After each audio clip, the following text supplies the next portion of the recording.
ध्यान लगाया कर, रोज सवेरे उठकर बंदे योग में ध्यान लगाया कर। करके योग रोग अपना तुमको सो दूर भगाया कर। करके योग रोग अपना तुमको सो दूर भगाया कर। करो योग,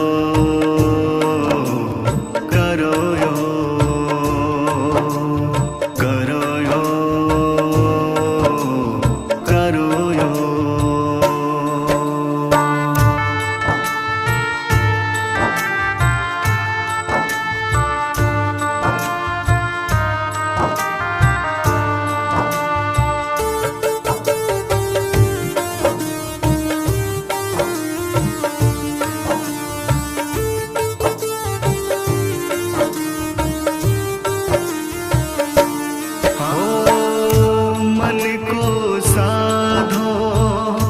मन को बांधो, मन चंचल इसके पीछे न भागो।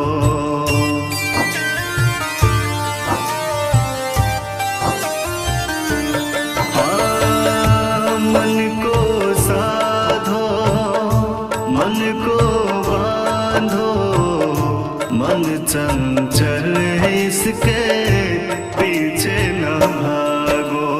मन तो तुझको भटकाएगा, उस पर काबू पाया कर। मन तो तुझको भटकाएगा, उस पर काबू पाया कर। करके योग रोग अपना तुमको सो दूर भगाया कर। करके योग रोग अपना तुमको सो दूर भगाया कर। करो योग,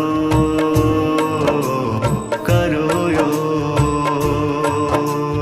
करो योग, करो योग।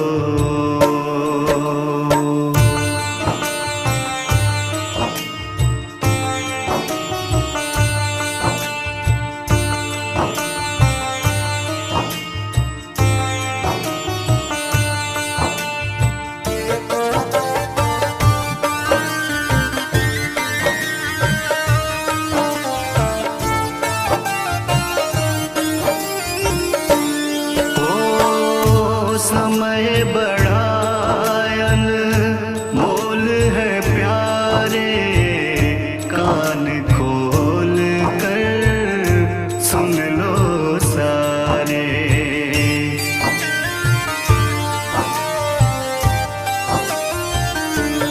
हाँ, समय बड़ा अनमोल है प्यारे, कान खोल सुन लो सारे। कल कल कर तू कल ना आता, ऐसे न वक्त गवाया कर। कल कल कर तू कल ना आता, ऐसे न वक्त गवाया कर। करके योग रोग अपना तुमको सो दूर भगाया कर। करके योग रोग अपना तुमको सो